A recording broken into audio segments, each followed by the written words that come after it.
Directores de la cadena de cafeterías que lleva su apellido materno y que sus abuelos fundaron hace más de 80 años, Café Martínez. Se desarrolló como psicólogo durante 7 años, junto a su padre mientras trabajaba simultáneamente en la empresa, donde finalmente pudo unir ambas pasiones, el humanismo y el café. Bueno, Ramiro ya todos lo conocen. Hola, buenos días. Vamos a iniciar el segundo panel y creo que para empezar lo mejor los niños primero. Hay mucha diferencia de edad entre 3 de nosotros y 1, así que vamos a empezar con Fermín, que nos cuente su experiencia, su pasión y el conocimiento que él ha tenido para hacer sus emprendimientos. ¿Me pusieron esto? No sé si se escucha. ¿Sí? ¿Se escucha bien acá? Sí. Ah, ok. Bueno, capaz que sí. Gracias, Ramiro. La verdad que el título es Pasión, Experiencia y Conocimiento. Claramente me eligieron por la pasión. La experiencia, como dijo el Ringo Bonavena, es un peine que te dan cuando te quedaste pelado. Me queda todavía un poquito de pelo, pero todavía no me veo el peine. Así que vamos a hablar desde la pasión, se van a dar cuenta por qué. Estoy lejos de poder explicarles, les recomendaría que dejen los apuntes porque no van a poder sacar mucho para anotar de lo que les voy a explicar, a contar en realidad. Es algo vivencial y es mi experiencia de vida básicamente, así que más prestar atención a lo que me pasó y después creo que pueden ya sacar algo testimonial más que nada. Año 2009, estudiaba Economía Agraria en la UBA, soy como dije de Tranquilao, que ya me venía a estudiar hacía 2 años, y tenía esa inquietud que teníamos muchos emprendedores o cualquier empresario que al principio cuando arranca con una idea siente que tiene que hacer algo. En mi caso era hacer algo porque estaba viviendo en un departamento que me habían facilitado mis viejos, iba a la UBA, a la universidad, no trabajaba, pero sentía que tenía que hacer algo para dejar de depender de mis viejos y por hacer algo por una cuestión de inquietud, ¿no? Y estaba buscando alpargatas, porque como soy del interior uso bastante alpargatas y en Buenos Aires me costaba mucho encontrarlas, con lo cual me metí en internet y empecé a buscar. Dije, bueno, en internet tiene que haber alpargatas. Y encontré un tipo que vendía. ¿No se escucha? Espera. ¿Acá? ¿Este? Genial. Bueno, ¿arranco de vuelta o no? Le resumo. 2009 arranqué a hacer algo. Me puse a buscar alpargatas en internet porque no encontraba, no conseguía. Y lo primero que hice, como buen comerciante, que ya tenía intrínseco, fue preguntarle al tipo que las vendía si vendía el por mayor. Yo dije, si hay más gente que busca alpargatas tampoco puede encontrar, entonces probablemente está en la misma situación que yo. Entonces dije, che, y alpargatas, o sea, el por mayor, me vendía un par a 20 pesos. Y al por mayor, si te quiero comprar, ¿cuánto valen? Valen 11. Bueno, perfecto, y el mínimo de compra, 30 pares. Dije, opa, 300 pesos, no los tenía, se los pedí a un amigo prestados, llamo a un amigo para pedirle 300 pesos prestados. Digo, che, ¿me prestás plata para comprar alpargatas? Me dice, boludo, necesitas guita, te presto. Estás en Alón, necesitas plata para comprar alpargatas. No, en realidad quiero comprar 30 pares para vender. Vos estás loco, me dice. Bueno, perfecto, pero me presté 300 más, que era lo más importante. Arranqué, compré 30 pares, empecé a vender al portero, en la facultad, obligaba a la gente que no usa alpargatas, pero mirá que esto es espectacular, te cambia la vida, vas a andar fresco, un versero. Cuestión que las vendía. Volví a comprar 30, 40 pares, 50, las vendí, compré 100. A los 2 meses más o menos voy a comer a alguna amiga de Entre Ríos y me dice, tengo un amigo que es tu competencia. Yo le digo, ¿por qué mi competencia? No, porque hace lo mismo que vos, compra y vende alpargatas. Le digo, dame el teléfono. No, pues, estás loco, ¿para qué? ¿Para qué lo vas a llamar? ¿Qué le vas a decir? No, pará, ¿pero por qué? No, le digo, dame el teléfono, te juro, no te hago quedar mal. Lo voy a llamar, no sé bien para qué, pero lo voy a llamar. Yo ya ahí tenía un concepto anterior que había aprendido, que cualquier persona que te pone enfrente que hace lo mismo, uno cree que es la competencia y te puedan ver que puede ser el mejor socio. Yo eso lo tenía, me había quedado aplicando en un par de años anterior y le pedí el teléfono, fui a la facultad el otro día y lo llamé por teléfono. Hola Enrique, ¿cómo estás? Soy Fermín, amigo de tal. Ya mi amiga, bien, se había anticipado, lo había llamado, che, tengo un amigo que le pasé tu teléfono, no sé bien qué quiere, se atajó un poco. Cuando yo lo llamo, me dice, bueno, sí, me comentó, ¿qué pasó? No, le digo, mira, yo quería saber, como yo sé que vos compraste estas alpargatas, ¿a quién se las comprás y a qué precio? Flaco me dice, te llamo en un rato. Y me cortó, obviamente. ¿Qué me pasa? Entonces, en el mismo momento que dije, soy un tarado. Perdón por las malas palabras, pero a veces es mucho más fácil decirlas como son. Yo pensé eso. No, yo no puedo llamar a un tipo y pedirle esto. Entonces, en el mismo momento que corté, lo volví a llamar. Y le digo, che, Enrique, porque yo pensé, en definitiva, el dato que yo tengo está en internet, o sea, no inventé la pólvora. Me metí en internet, busqué alpargatas, y cualquier de ustedes se mete en internet y busca alpargatas, aparecía este tipo que vendía. Entonces corté, lo vuelvo a llamar. El flaco haber pensado, ¿qué le pasa a este pibe? Atiende, hola Enrique, de vuelta Fermín. Ah, sí, ¿qué pasó? No, te quería decir que yo se las compro a tal tipo en la red French a tal precio. Se hace un silencio, el tipo me dice, yo se las compro ahora mismo. Y entendía menos que antes. O sea, ¿para qué carajo me contás a quién se la compras? Porque bueno, mirá, vos sos Entre Ríos, ¿no? Sí. Yo estoy pensando que por ahí podemos llegar a ver si conseguimos directo el dato de la fábrica, porque hay que hacer un intermediario y por ahí podemos comprar directamente a él. Bueno, sí, déjame ver. A la semana me llaman. Sí, encontré el dato del tipo que hablé a la fábrica, me dice lo único que el mínimo de compra son 50 pares. Y bueno, perfecto, ¿cuánto estás comprando? Y yo más o menos 25. Bueno, yo también. Compramos juntos, después cada uno vende por su cuenta y seguimos así, pero bajamos. Ah, y el costo en vez de 11 era 9 pesos. Redondo. Chao, listo. Empezamos a comprar juntos. Súper de confianza, un tipo del interior también que está estudiando acá, un año más grande que yo. Arrancamos bárbaro. Laburamos como durante 3 meses, nos aprieta el invierno un poco, la venta de aparatos en invierno obviamente cae. Y en ese momento yo tenía, no sé, me pedía, viste, en la facultad, traeme unas 42 verdes. Yo no tenía esas. Tenía, no sé, otros 30 pares, pero si quería esas tenía que comprar 24 pares más. Entonces lo llamo un día con mi pedido real de alpargatas, que eran 5 o 6 que me habían encargado. Le digo, che, Enrique, decime una cosa, ¿cuánto es el pedido real que vos tenés para hacer? Porque no tenés que pedir 25, es obvio que no está vendiendo 25. Decime la verdad. No, tengo 7 encargadas, qué sé yo, bueno, yo tengo 4. Decime cuáles son, por ahí las que vos necesitas tengo yo y las que yo necesito las tenés vos. Y dimos un paso más, pasamos a ser no solamente socios en la compra, sino que de alguna manera unificamos el stock. Y salteamos una semana para comprar la semana siguiente los pares que realmente necesitábamos. Ahí avanzamos bastante en la sociedad, o sea, en la sociedad que era, estaba en el aire, no había un papel firmado, solamente compramos porque nos servía. Cuestión que así lo hicimos durante un año. Yo en ese momento laburaba en una fundación de 8 a 1 de la tarde, al mediodía almorzaba ahí en el camino, no sé cómo, era acá cerca, me iba a mi casa, de a la tarde vendía alpargatas, repartía, hacía la página de internet, el Facebook, mandaba mails, qué sé yo, levantaba los pedidos y a la noche me iba a la facultad, como sabes, 6 a 10 de la noche. Volvía a la noche, 11 de la noche, me gustaba dormir y de vuelta así durante un año y medio. Un día me llaman por teléfono a mi Nokia 1100, que yo pensé que no le iba a decir este dato porque dije, no, si son todos universitarios no van a conocer, todos tuvieron un Nokia 1100. Me suena el teléfono en la fundación, hola, mirá, yo había creado una página de internet, había creado una marca que se llamaba Quiero Alpargatas, y el logo era una Q y una A, QA, que es el nombre de la sociedad. Había creado una página que era quieroalpargatas.com. Ahí ponían publicidades, todo afanado, era una foto de Messi con una alpargata puesta con Photoshop. Algo que todos hicieron, tampoco vamos a hacer acá, no sé, capaz que Marcelo no, yo en ese momento tuve que hacer. Cuestión que me llama un tipo y me dice, mira, yo quería hablar con ustedes pensando que éramos los dueños de la marca esa de alpargatas que era gigante en Argentina, para poder, si me pueden, yo tengo una fábrica, pero quiero ver si me pueden fabricar 16.000 pares para dentro de 10 días. Me fui a una sala de reunión en la fundación para que nadie me escuche. Dame un segundo, por favor. Un dato no menor es que yo, desde que tengo 16 años, tengo la misma voz, con lo cual tenía 20, no soy un locutor, pero a los 20 años me defendía por teléfono. Entonces le digo al tipo, bueno, sí, déjame averiguar en fábrica, no sé, no tiene el teléfono de la fábrica. En realidad yo le compraba un revendedor, yo le dije, no, nosotros somos los distribuidores, como yo había 50 flacos más, le dije, no, somos los distribuidores acá en Buenos Aires, entonces le saqué la reunión. Ese es otro concepto, así como en su momento me dijeron, tengo un amigo que es tu competencia y terminó siendo mi socio, en ese momento yo quería lograr una reunión, yo quería conseguir el dato de una fábrica de alpargatas para que pusiera mi logo en la alpargata. Y en una reunión que el tipo me llama para pedirme que yo le fabrique, yo no tenía fábrica y yo quería una fábrica, lo que tenía que conseguir era la reunión. Yo fui a la reunión con un fabricante, para que él me fabrique a mí, él no sabía todo esto, él quería que yo le iba a fabricar, yo no tenía fábrica y yo sabía que él quería que fabricara, un quilombo, pero era así. Fui a la reunión, cuando llego, por supuesto, la cara de desilusión del tipo de ver un pendejo de 20 años, se habría imaginado el encargado de la fábrica o el dueño con 45, se encontró conmigo. Sí, Fermín, sí, ¿qué tal Martín? Mucho gusto. Y bueno, ahí me empezó a mostrar lo que hacía, qué sé yo. Cuestión, le termino sacando una muestra de lo que yo quería, la alpargata bordada con el logo, que hacía con mi socio de Entre Ríos, con el que venía comprando y vendiendo. Porque Dios es muy grande, me llama esa semana y me dice, che, yo te quería contar que me vuelvo a ir a Entre Ríos, pero quédate tranquilo que te voy a dejar con mi socio, con quien él también vendía alpargatas, para no dejarte en banda, qué sé yo. Yo hacía con la mano así, ¿viste? No te das problemas, yo veo cómo me arreglo, ya tenía otra fábrica que me estaba por fabricar, así que me venía al pelo.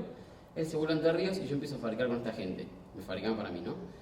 Lo hicimos como durante 1 año y medio y en un momento él me vuelve a llamar, mi socio de Entre Ríos, y me dice, che, ¿vos sabés que acá en Entre Ríos encontré en el pueblito donde vivo tres mujeres? Una tiene hormas de alpargatas o de zapatos que trabajaba en Cáritas, una máquina de coser, y yo compré una máquina de corte, así que estoy armando una fabriquita que te podría llegar a proveer, no sé, 100, 200 pares por mes, algo así. Y ahí, de vuelta, él me llama como cliente o como proveedor, y yo le digo, pará.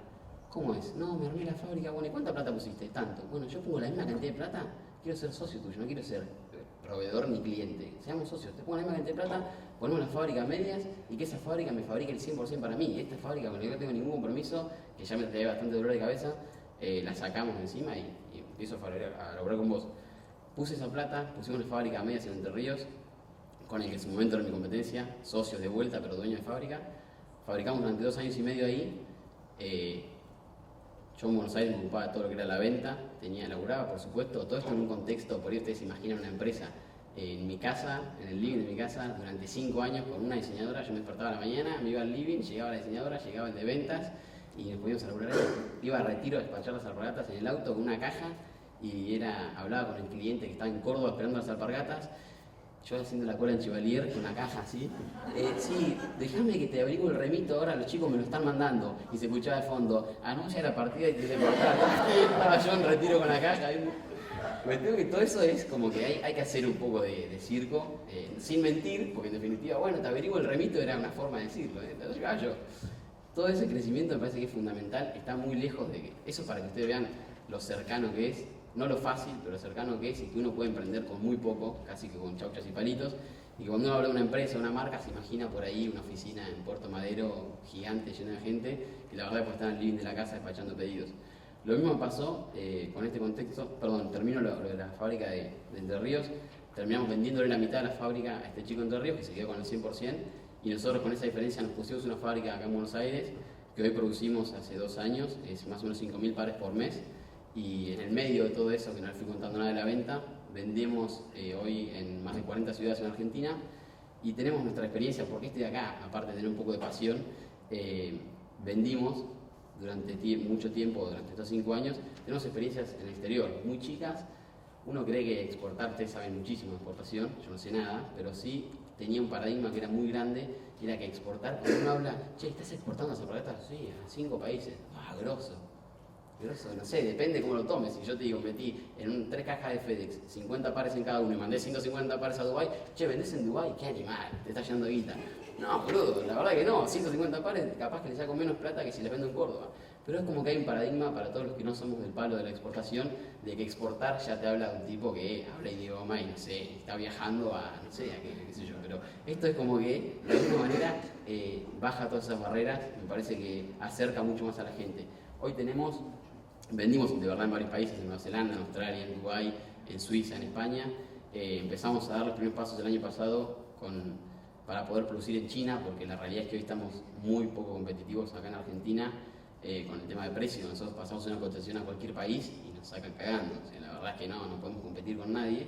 Entonces estamos tratando de agrandar esos mercados afuera y poder producir en China. Y a través de la Fundación ICBC el año pasado viajaron algunos alumnos acá y como yo no pude viajar y me quedé con las ganas, hay dos o tres chicos que viajaron de acá, que tratamos de instruirlos y traté de mostrarles o de ponernos en mis zapatos para ver que si yo iba, ¿qué quería averiguar fabricantes, proveedores, cuál era la posibilidad, los volúmenes. Uno tiene un poco de miedo a producir en China, le parece que es como un mundo, pero no es tan difícil. En realidad lo que uno está yendo a hacer allá es a pedir trabajo, o sea, a ofrecer trabajo. Y es como, yo siempre lo comparo, como si alguien viene de afuera a Argentina a querer sembrar 200 hectáreas de soja, bueno, perfecto, y con plata le abrimos la puerta y venite a sembrar acá, a poner la plata. Esto es más o menos lo mismo. Me parece que hay que sacarse un poco el miedo y que desde esto, hoy está bien, somos un poquito más grandes, la marca, pero el año pasado cuando mandamos a estos chicos no estaba tan lejos de esta realidad que les decía de laburar en nuestra casa. Entonces, un poco hay que bajar esa ideología, esas barreras, ¿no? Eso era toda la parte de QA, más o menos, como para que se den una idea de lo que fue ese emprendimiento. En el medio, en el 2013, me pasa otra situación de que nos escribe un chico de 20 años a la página de Facebook de la marca con una idea, que quería fabricar, tenía un emprendimiento propio de hacía 6 meses, fabricaba pantalones capaz que los conocen, son pantalones como si fueran de pijama. Hoy hay gente que anda en pijama en la calle básicamente. Son pantalones a cuadros, muy parecidos a su pijama. Este chico había arrancado con ese emprendimiento hacía 6 meses y nos escribió como para poder que le fabricáramos alpargatas con su logo. Me dijo, che, ¿cómo el producto que hacen? Quiero ver si me pueden fabricar la alpargata con mi marca. Yo sabía, antes de contestarle, que no le iban a fabricar. Nosotros no queríamos fabricarla en ninguna otra marca. Me vinieron a ver varias veces. Cuando uno tiene fábrica, le aparecen estas oportunidades, porque nadie quiere asumir esa responsabilidad y ese trabajo de una fábrica. Entonces aparecen marcas, che, producime esto, producime el otro. Y yo sabía que le iba a decir que no, pero aún sabiendo que le iba a decir que no le íbamos a producir esa alpargata con su marca, le dije, bueno, venite a una reunión, a ver qué quiere, a ver qué hace, que nos cuente, y vemos qué sale de esto. Recién hablamos con Marcelo y le decía que las mejores sociedades o los mejores negocios que hice, por lo menos yo en tan poco tiempo, fueron de reuniones con gente que no sabía ni qué hacía ni qué quería hacer. Lo mismo que el llamado con este socio de que no sabía para qué lo llamaba, pero lo llamaba. Este chico apareció en mi casa en ese momento a una reunión y después de 5 o 6 preguntas que le hice, él me empezó a hablar, no, porque nosotros producimos, vendemos tanto, la parte de diseño, 20 años la parte de diseño, yo que me sonaba un poco conocida la historia, digo, para, ¿y cuánto producen? No, bueno, en realidad nosotros hoy estamos con un volumen de, hacía 50 pantalones, con una máquina de coser, en un taller en la villa, entonces ahí como yo lo supe leer entre líneas por haber tenido la experiencia anterior, dije, esto es una mina de oro. No una mina de oro, pero le veía mucha oportunidad a él, a las ganas que tenía de emprender, que a los 20 años había creado su marca. Dije, me encanta el espíritu de este flaco, la verdad que quiero ser su socio. Y lo puse a prueba. Digo, bueno, mirá, me parece que está buena la idea, déjame ver, si a vos te interesa. Yo empecé a contar lo que había hecho, la experiencia que tenía y lo que quería hacer. Si bien la experiencia no se puede transmitir, solo se puede vivir y pasa a través del tiempo, lo que quería hacer era ver si yo podía cortarle un montón de pasos. Y lo que a mí me ha costado 5 o 6 años de desarrollar, que para él fuera mucho más fácil con esa idea. Entonces vi esa parte. Le hice una propuesta, terminé comprándole la mitad de su empresa, en octubre va a ser 2 años. Empezamos a producir con la plata que yo puse para comprar esa parte, compramos máquinas de coser. Tenía una sola costurera, que es una mujer de 62 años, una paraguaya, que trabajaba en la villa, en un taller. Siempre cuento esto porque también es parte de cuando uno habla de una fábrica o fabricamos, hacemos, no cree que hay un lugar como este con 50 máquinas de coser. Era literalmente una habitación de 2 por 3, 6 metros cuadrados, una cama, una máquina de coser en la villa 1114 Barracas, una sola mujer con baño compartido que cosía ahí. Yo le llevé la tela 2 o 3 veces a esa casa y me senté a hablar con ella. Para mí algo que es muy importante es hablar con la gente, con todos, con los empleados, con los socios, con los clientes. Una de las veces que me siento a hablar con ella, le digo, Perla, ¿cuánto pagas vos de alquiler en ese lugar, por esa habitación? No más, me encantan los paraguayos, tengo muchos amigos paraguayos y se divierten mucho cuando los imito, pero con mucho respeto. Nomás estoy pagándole 2.500 pesos la habitación sin baño nomás. 2.500 pesos pagaba en ese momento, yo pagaba 3.800 por un departamento de 3 ambientes en Recoleta. Digo, Perla, no puede ser. Casi que me puse en papel de inmobiliario y le digo, yo por 3 lucas te consigo una casa. Dicho y hecho. En un mes, digo, Perla, busca tranquila, que yo te voy a dar el trabajo, la plata que necesites para poder salir de ahí, tenés que salir de ese lugar. A los 2 meses estaba produciendo en una casa cerca de Barracas, pero de otro lado de la villa, viviendo con su hija, con 4 habitaciones, el lugar para el taller, por 3.500 pesos. Y nosotros bancamos todo eso porque era un crecimiento para ella, era un compromiso. De hecho, las máquinas que le compramos también se las compramos para producir, pero ella quería de alguna manera que las máquinas fueran de ella. Ella tenía el sueño de su propio taller. Entonces, si bien para nosotros financieramente podíamos darle las máquinas y que sigan siendo nuestras, era mucho más importante culturalmente que ella las sintiera propias y que ella sintiera que estaba armando su taller. Entonces, cada vez que ella venía y nos entregaba pantalones, yo le armaba un recibo, le pagaba por los pantalones y le retenía un porcentaje por la compra de las máquinas, ¿no? A los 11 meses ella vino con todos los recibos. Fermín, no, la verdad, lágrimas en los ojos, estaba feliz, era el día que ella había logrado comprar sus máquinas, así que nos vino a dar los recibos, a mostrar que la suma de los recibos daba el valor de las máquinas y las máquinas pasaban a ser de ella. Eso fue hace un año. En un momento de toda esa parte de producción, esa historia, me pasa que también sentándome a hablar con ella, que para mí era de lo más importante, porque a veces uno se olvida que todo el factor humano es lo más importante, sobre todo cuando hay tanta diferencia y uno ha por sentado algunos problemas y algunas realidades que no son las nuestras. Entonces me siento a hablar con ella porque habíamos pensado en producir, no me acuerdo el mes, pero algo así como en febrero, producir 200 pantalones y hemos hecho 150. y el mes anterior habíamos hecho 300, como que había bajado mucho la producción. Entonces me siento con mucha calma a decirle, Perla, contame un poco, o sea, por qué bajamos, no en modo reto, sino para entender la situación. Y me dice, ella tenía su hija con 2 hijos, uno de 7 años, una de 4, y estaba embarazada de 5 meses. Y me dice, no, resulta que mi hija nomás le regalaron un hijo. Perla, ¿cómo le regalaron un hijo? Yo pensé, nació prematuro, pero 5 meses. ¿Pero no estaba embarazada ella? Sí, resulta que mi sobrina nomás del Paraguay está embarazada y no quiere tenerle y le regaló a ella. Se vino de Paraguay su sobrina con un hijo que iban a hacer o que acababan de hacer, y para no darle una opción se lo regaló a la prima.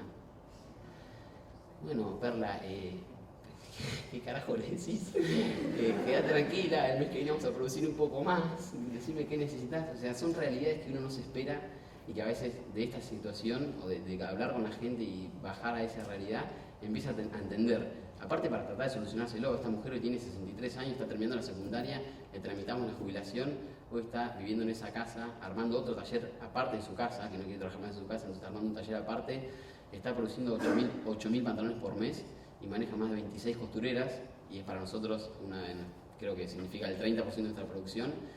A principio de año, cuando vino el Papa, o hace un par de meses, se fue a Paraguay, hacía 10 años que no iba, y vino con los 2 pasajes de colectivo a mostrarnos que iba a ir y iba a volver. Perla, vos podés ir y volver cuando vos quieras. Y de hecho la retamos porque dijimos, ¿por qué nos avisaste antes? Lo sacamos en avión, con mucho tiempo, con tarjeta de crédito, capaz que sale lo mismo y vos no te perdés un día de ida, un día de vuelta. O sea, nosotros lo ganamos y vos viajás en avión. No, pero no quería molestarles, son súper educados, la verdad es espectacular trabajar con esa gente. Y gente así yo creo que hay un montón. En Argentina gran parte del desafío es todo eso y hay que asumirlo con un montón de responsabilidad. Bueno, hoy básicamente la marca es... creo que todo eso es parte de la historia. Puedes quedar ahí si no fuera porque crecimos bastante y gran parte de la invitación a un panel tiene que ver con por ahí el crecimiento que tuvimos. Si yo siguiera haciendo pantalones en la villa de 50 y laburando en mi casa, no creo que me hubiera invitado al panel. Me parece que lo más importante de esto, más allá de los números, que por supuesto son anecdóticos porque Marcelo tiene 200 sucursales de Café Martínez y yo tengo 14 locales, entonces la idea no es ponerlos en una comparación.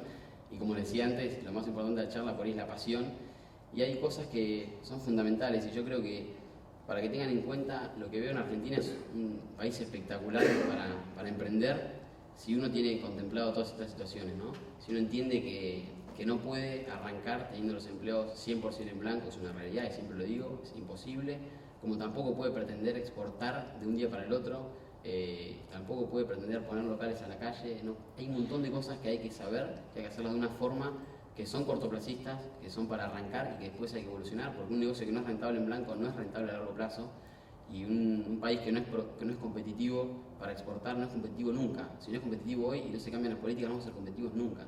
Hace 2 meses por ahí vino una reunión a la fundación de la ICBC acá, y ese mismo día salió una noticia de la OMC que hablaba de las de High y todas cosas que ustedes saben mucho mejor que yo. Y volví a la reunión de equipo, tengo que redondear, perdón. Volví a la reunión de equipo diciéndoles que teníamos una oportunidad para empezar a producir en China e incluso para poder vender afuera. Y uno de ellos se me acercó súper preocupado diciéndome, che, si se van las importaciones, ¿no vamos a ir a parar a la mierda? ¿Van a venir empresas mucho más grandes y van a hacer lo que nosotros hacemos? Yo digo, bueno, eso depende de nosotros. Las condiciones son igual para todos, para todos. Depende de cómo cada uno se las tome y depende de cómo podemos afrontarlas. Las condiciones son estas. Uno puede decir, o poner la excusa y decir, bueno, la verdad que no, veníamos re bien, pero se abrieron las importaciones y fuimos a parar al carajo. Bueno, tenés que haberlo previsto antes, tenés que armar un equipo, haberte juntado con gente de la Fundación ICBC que te decía cómo eran las cosas y poder preverlos para estar hoy competitivos como deberías estar o como querés estar. Si uno quiere progresar, tiene que saber que las excusas tienen que quedar de lado y tienen que ser mucho más grandes las ambiciones que los miedos, si no, no hay chance. Y lo último que voy a decir es que hay que tener una mirada largoplacista, porque la realidad es que es muy fácil desilusionarse y que se caiga el entusiasmo, sabiendo que en Argentina el 95% de los emprendimientos fracasan ante los 5 años. Nosotros no digo que no fracasamos en un montón de aspectos, pero durante 5 años trabajé en mi casa, en el living de mi casa, y la verdad es que cualquiera, o el 95% de las personas hubiera dicho, no, la verdad que ya está, podría trabajar en mi casa, no lo logramos, ya está. Me parece que eso es un poco el mensaje del entusiasmo y la pasión que hay que tener. Gracias. Gracias. Podríamos seguir escuchándolo todo el día, pero lamentablemente el tiempo es tirano acá también y vamos a seguir con otro de los panelistas. Marcelo, no, vos Pablo. Pablo. Bueno, Fermín hablaba de las pymes que quieren exportar y entonces dice, exporto. La mayoría de las pymes que me han consultado a mí, cuando le pregunto a dónde exportan a Uruguay, porque está cerca, a España porque hablan español y a Brasil porque creen que van a vender mucho. Y no piensan en otros mercados, cuando el mundo es muy grande.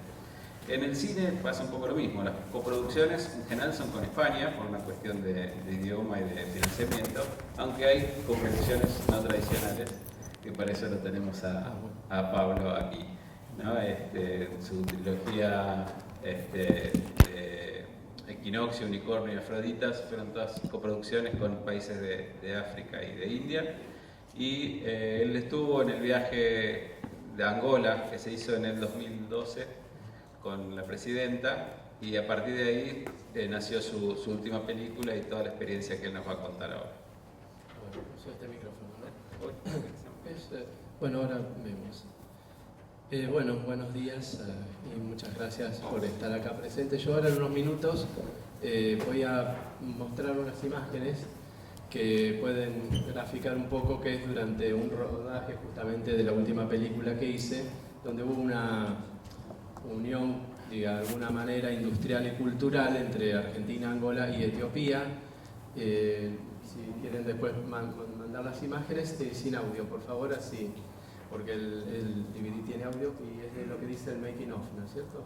El making of, tiene que ser.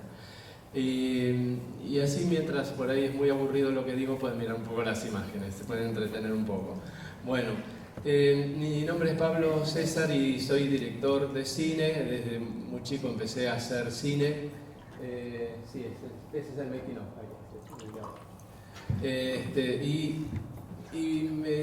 Al principio pensaba que no iba a poder vivir del cine, porque además mis gustos un poco van por otro lado, que no son ni mejores ni peores, pero como ya hay una industria que existe, yo siento que a veces no puedo aportar nada porque a mí me gusta investigar algo que no se haya hecho, que se ha hecho muy poco, lo cual en el terreno de lo comercial es un poco difícil.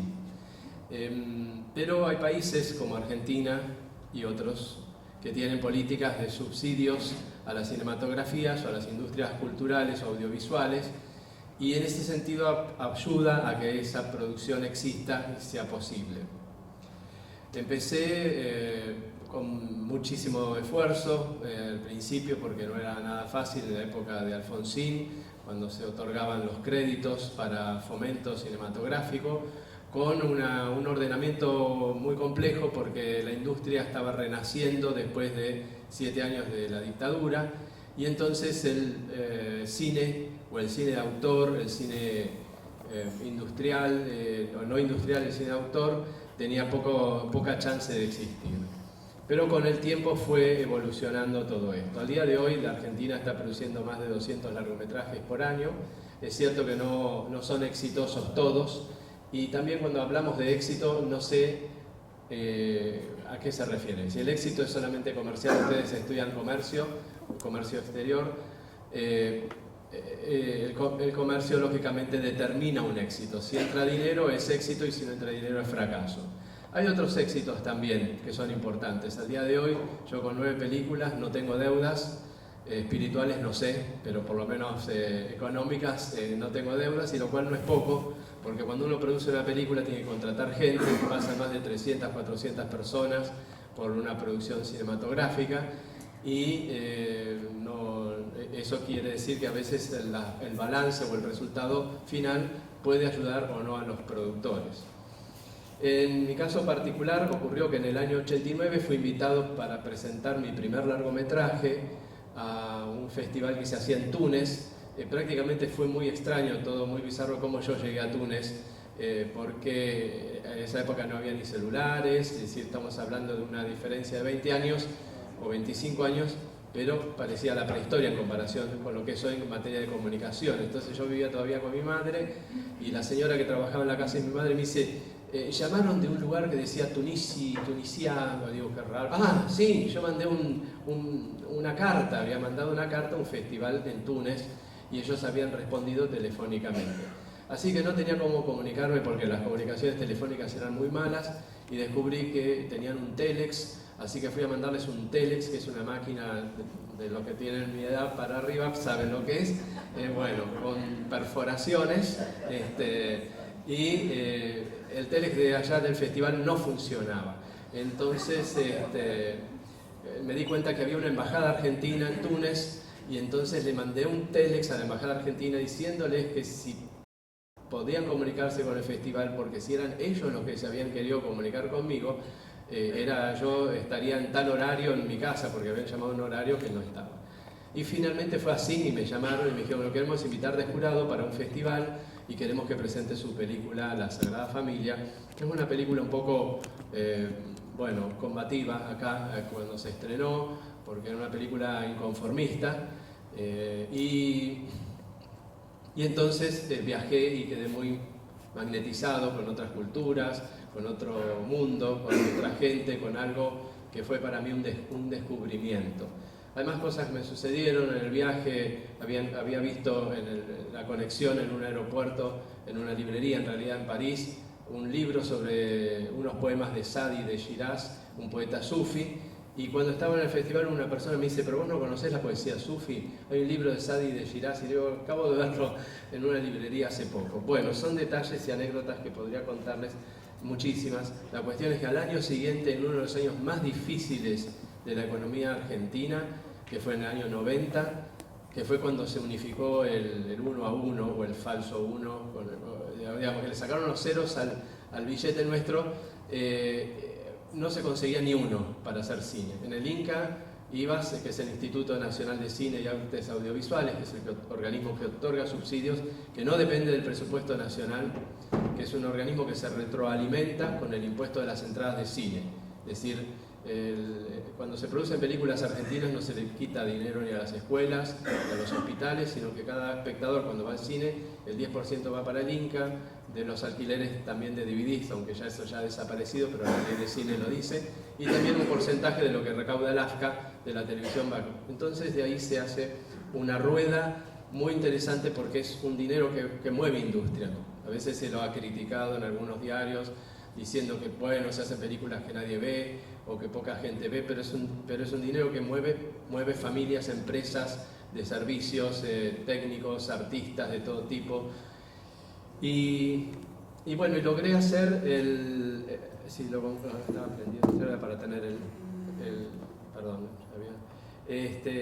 y bueno, la cuestión es que llegué en un año que era muy difícil, porque no se conseguía un peso para hacer la película. Logramos hacer esa primera coproducción con Túnez, con apoyo de la radio y televisión tunecina y con un organismo de cineastas tunecinos. Esa película se estrenó en Argentina y bueno, fui a Túnez a estrenarla en enero del 91 y justo salió la guerra del Golfo, así que fue a todo explosión el estreno, es decir, no se pudo estrenar en Túnez porque estaba la primera invasión de Irak a Kuwait. Bien, al poco tiempo generé otra producción que fue acá en Argentina, que fue la primera película musicalizada y la única por Luis Alberto Spinetta, que fue Fuego Gris, una película que tiene 17 canciones que compuso Luis Alberto Spinetta para la película, y algunas imágenes fueron rodadas en Cabo Verde, 2 escenas de la película que fuimos a Cabo Verde. Posteriormente hice una coproducción con India, que también fue algo muy importante de alguna manera, porque India, ustedes saben que es el primer país productor de cine del mundo, y ahora estoy justamente en un proyecto para el año próximo basado en la visita de Tagore a Buenos Aires en 1924 y su encuentro con Victoria Ocampo.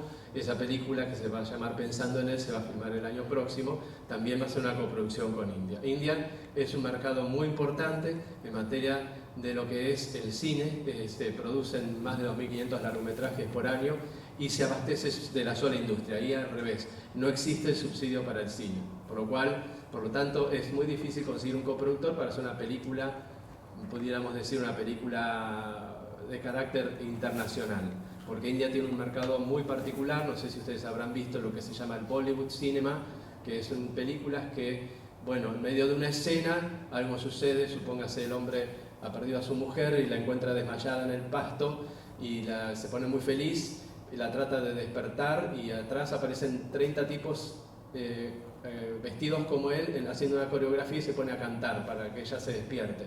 Entonces ella se despierta, pues se pone a cantar y a bailar, después de 3 minutos de música y de danza, vuelven al mismo lugar y sigue la escena. Oh, querida, estabas desmayada, y así sigue la película.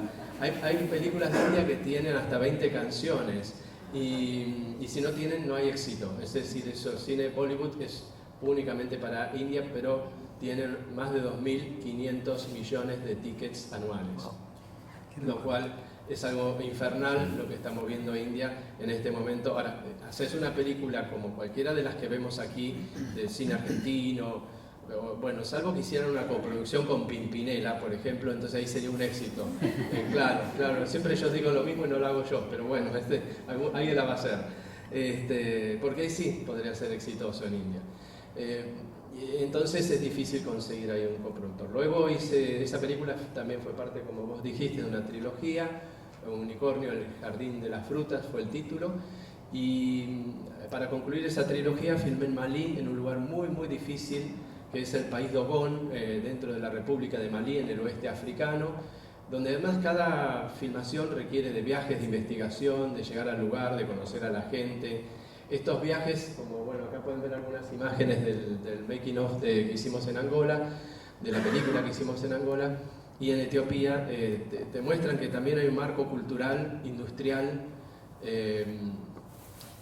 y por sobre todas las cosas, étnico, porque muchas veces uno está filmando en lugares donde las costumbres cambian. En un momento una persona del equipo se fue, un día que teníamos en Angola, a dar una vuelta, y sacó una foto y casi lo matan porque la persona dijo literalmente, parecía las películas Tarzán, me han querido sacar el alma. Entonces uno tiene que investigar un poco y respetar las tradiciones. Estuve acá en este mismo making of, bueno, todavía no había contado la experiencia en Angola, les dije cuando llegamos a una aldea que queríamos respetar las costumbres y todo. 2 técnicos desobedecieron algunas de mis órdenes y comieron de una olla donde trajeron una comida cuyo organismo no estaba preparado, porque con un tiempo se puede preparar la persona. Entonces al día siguiente tuvieron una descompostura y no tuvieron mejor idea que tomar de baño un muro que estaba en la tierra, y vino un niño y me dice, señor, ahí están nuestros muertos. Entonces yo estuve haciendo un discurso sobre la cooperación, sobre respetar, que está grabado este discurso acá, que yo quedo como Mahatma Gandhi, y después quedé para el traste, por decirlo de otra manera.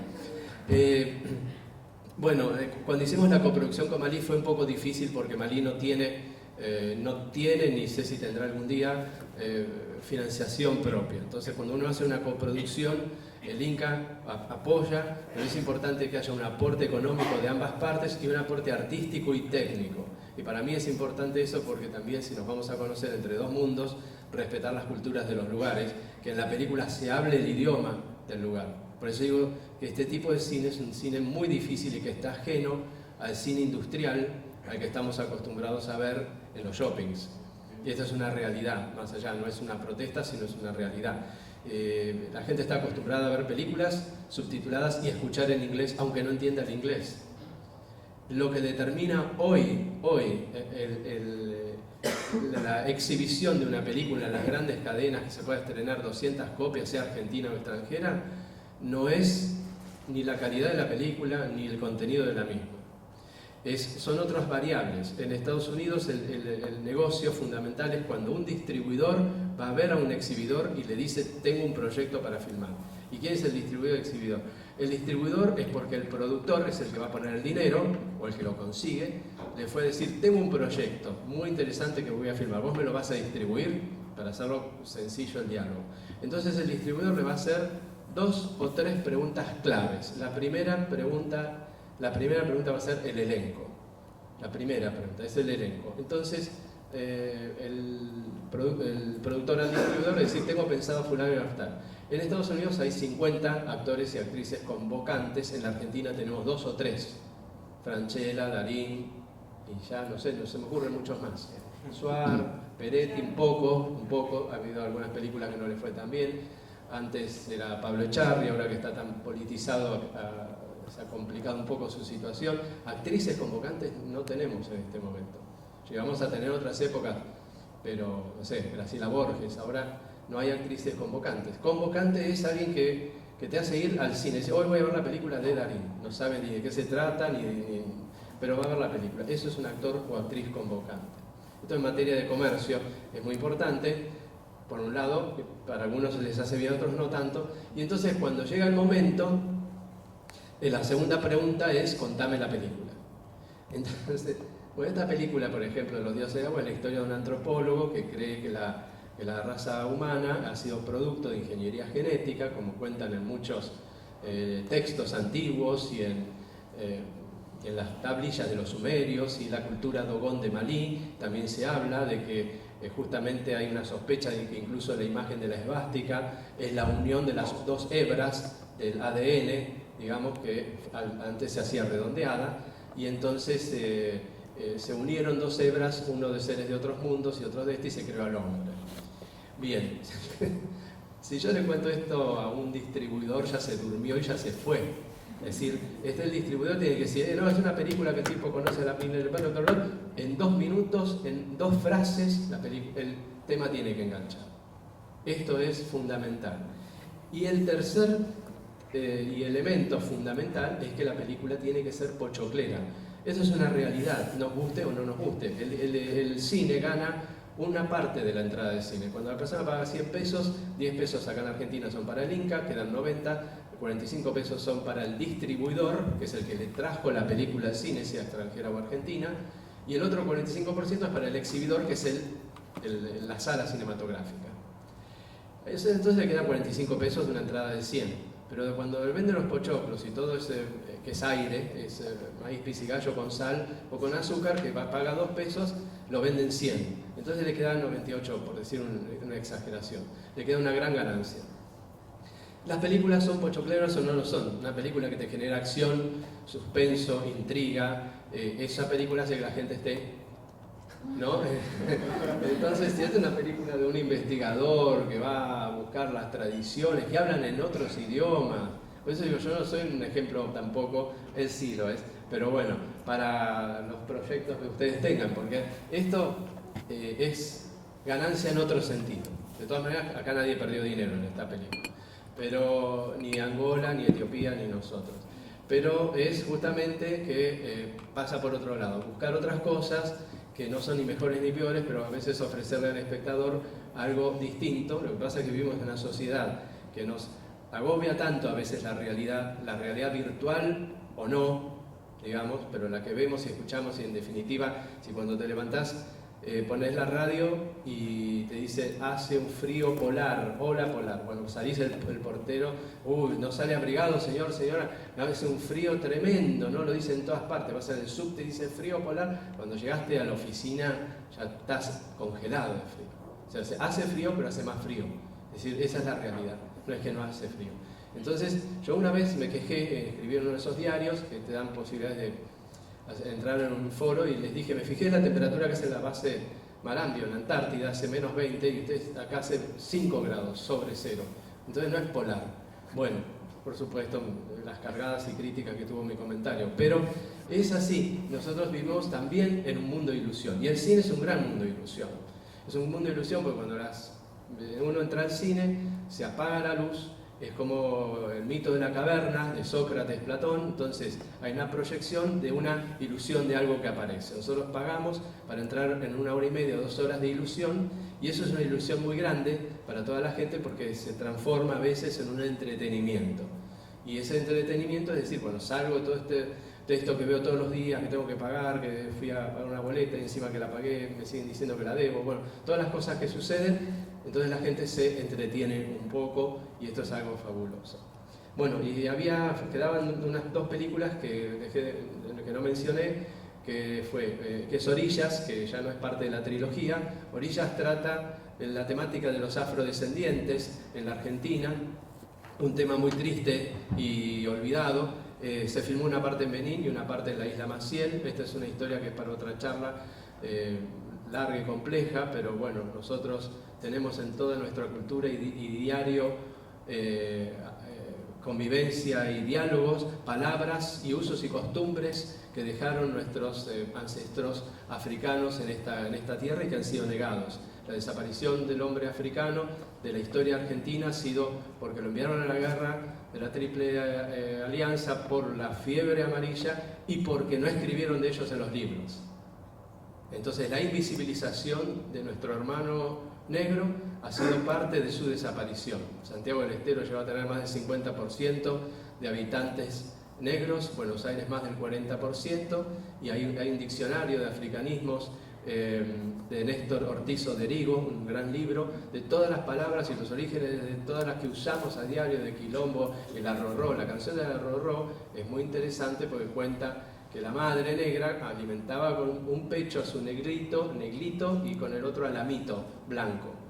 Entonces esta historia es muy interesante y bueno, nosotros tomamos un poco para hacer orillas y finalmente, bueno, acá la película con Angola y Etiopía, que fue cuando sucedió lo de la visita. Yo no sé cómo estamos con los tiempos. Bueno, así que bueno, voy a terminar un poquitito acelerado lo mío, pero simplemente era para decir, lo último para redondear es que es importante también que haya un poco de apoyo para las realizaciones. Yo cuando fui a Angola, no fui por nada en particular, sino porque me pidieron del Inca que fuera, ya que era el único director de cine argentino que había hecho películas con África, Benín, Cabo Verde, Malí, Túnez, y entonces ahí surgió la idea de hacer esta película Los Dioses de Agua, y luego de una larga trayectoria y de buscar y de tratar de seducirla a la ministra de Cultura, que de hecho lo logré, de Angola, acá enfrente en el hotel que está acá a la vuelta en la calle Sofitel. Bueno, ahí lo logré convencer de que pusieran 300.000 euros para la coproducción y así se pudo hacer la película. Bueno, la verdad es que quedó un poquito corto, pero les agradezco y pido disculpas. Por lo menos les traje las imágenes y eran muy aburridos.